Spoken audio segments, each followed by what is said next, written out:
Gloire soit rendue à Dieu, créateur du ciel et de la terre, le Père de notre Seigneur Jésus-Christ, lui qui nous a tant aimés et qui s'est souvenu de nous pendant que nous végétions dans le péché. Pendant que le péché nous dominait, nous malmenait, pendant que nous étions corrompus, déformés par le péché, Dieu, dans son grand amour, a offert le sacrifice nécessaire et indispensable pour le salut de l'humanité. Nous célébrons la Pâque. Oui, la Pâque qui tient pour la mort et la résurrection de Jésus-Christ, le Sauveur de l'humanité. Le thème de notre programme cette année, c'est le triomphe au milieu de l'adversité. Le triomphe au milieu de l'adversité. Dans Matthieu 28, verset 6, il est écrit: il n'est point ici, il est ressuscité, comme il l'avait dit. Venez, voyez le lieu où il était couché. Jésus est ressuscité. Ce qui veut dire qu'il était mort, il a été couché dans un tombeau, et c'est de là que l'Esprit de Dieu et la gloire de Dieu l'a visité pour le ressusciter enfin.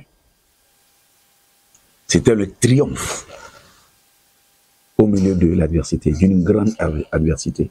Pourquoi devait-il mourir? Parce qu'il était désigné et déclaré comme l'agneau de Dieu qui devait ôter le péché de toute l'humanité. Toute race confondue. Jésus était l'agneau de Dieu pour éponger, supprimer, ôter de devant l'Éternel le péché de l'humanité. Et pour cela, il devait mourir. Il devait verser de son sang, de sa vie, disons. Parce que la Bible déclare que sans effusion de sang, il n'y a pas pardon de péché. L'homme était pécheur, plus encore, il était péché. Donc Jésus, en versant de son sang, a supprimé le péché de l'humanité. Il a ainsi accompli la justice divine. Pour cela, Dieu, qui a été satisfait de son acte, l'a ressuscité le troisième jour. Alléluia.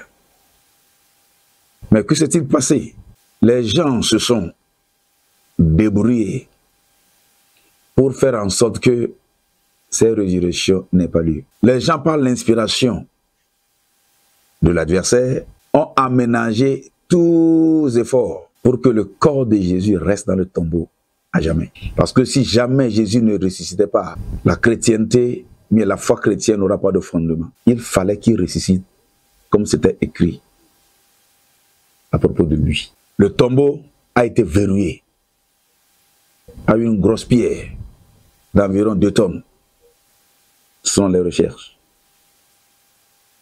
Des gardes ont été placés devant le tombeau pour que son corps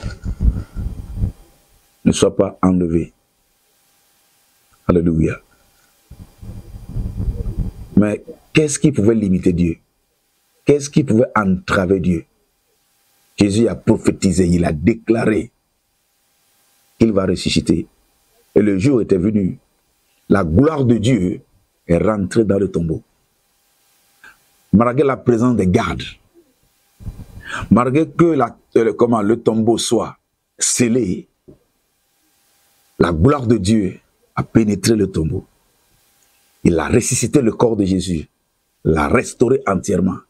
Elle a fait sortir du tombeau, malgré la présence de la pierre, malgré la présence des gardes.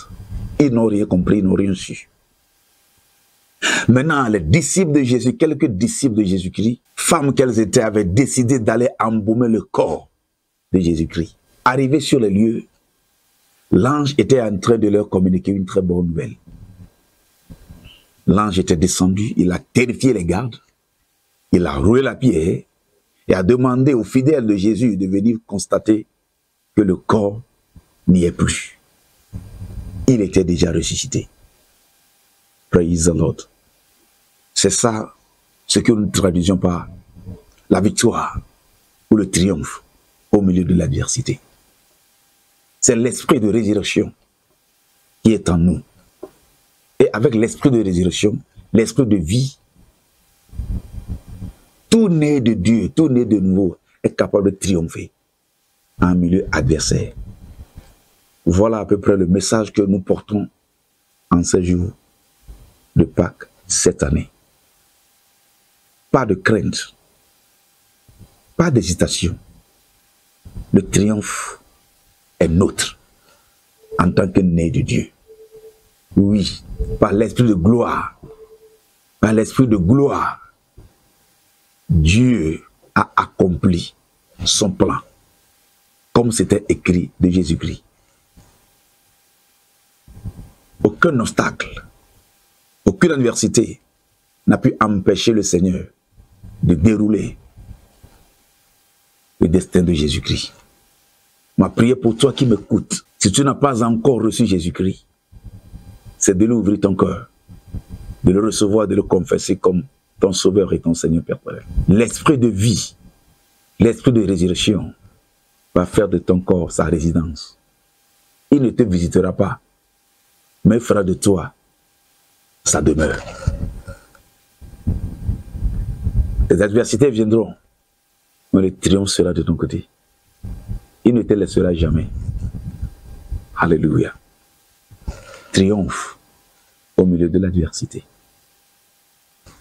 Le texte dit, venez, voyez le lieu où il était couché. Il n'y est plus. Il est ressuscité par l'œuvre de la puissance de Dieu. Que l'Esprit de Dieu te visite là où tu es, qu'il t'assiste dans tous les combats de cette vie et qu'il t'amène au triomphe au nom de Jésus. Le triomphe sur les péchés, les mauvaises habitudes dans ta vie. Le triomphe sur les forces des ténèbres. Le triomphe dans les tentations. Triomphe au milieu des méchants, ceux qui n'aiment pas ou bien qui détestent ton progrès. Que par la puissance et la main de Dieu, tu puisses triompher de tous ces obstacles, de toutes ces adversités au nom de Jésus-Christ. Tu ne fléchiras pas et tu ne flétriras pas. Parce que l'esprit de vie t'anime. Il te porte de bout en bout au nom de Jésus-Christ. Que la paix du Seigneur soit ta portion. Amen.